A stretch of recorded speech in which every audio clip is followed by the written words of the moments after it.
কয়েক মাস ধরে প্রেম সম্প্রতি সম্পর্ক ভাঙতে চান তরুণী, আর এর মাঝেই রবিবার যুবকের ঝুলন্ত দেহ উদ্ধার।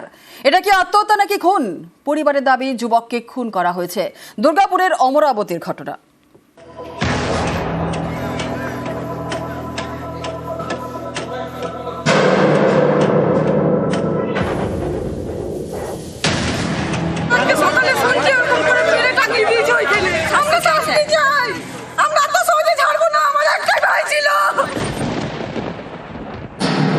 সম্পর্কের টানাপোড়েনে আত্মঘাতী নাকি যুবককে খুন?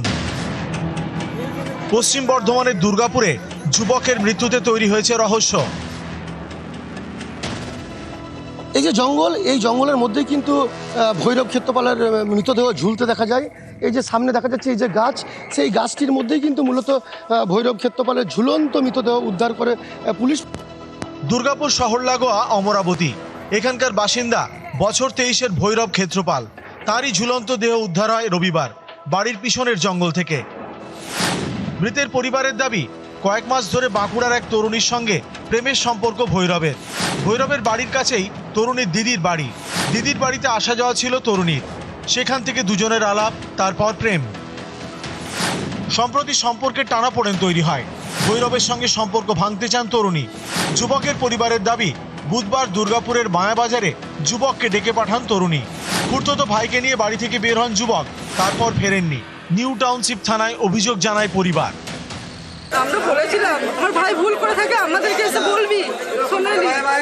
তারপরে কোথায় ওকে ফোন করে ডাকলো আমার ভাইকে, ডেকে পরে ওখানে চলে গেল। আমার ভাই কাউকে বলেনি, আমার একটা কাকা ছেলেকে নিয়ে গেছিল, ও জানে মেয়েটাকে। এই যে সামনে দেখা যাচ্ছে এই যে গাছ, পরিবারের অভিযোগ যে তাকে খুন করা হয়েছে এবং পুড়িয়ে মারার চেষ্টা।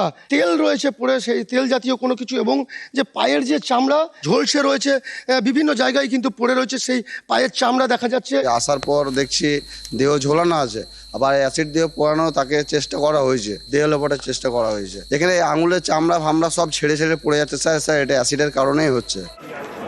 বুধবার নিখোঁজ, রবিবার দেহ উদ্ধার, এই নিয়ে জোর শোরগোল। এদিন সকালে তরুণীর দিদির বাড়িতে ভাঙচুর করা হয়। পরিস্থিতি সামলাতে র‍্যাব নামায় নিউ টাউনশিপ থানা। সকালে শুনছি এরকম করে মেয়েটা নিয়ে ওইখানে। আমরা শাস্তি চাই, আমরা তো সহজে ছাড়বো না, আমার একটাই ভাই ছিল। তাহলে এটা কি খুন নাকি সম্পর্কের টানাপোড়েনে আত্মহত্যা? সব দিকই খতিয়ে দেখছে পুলিশ।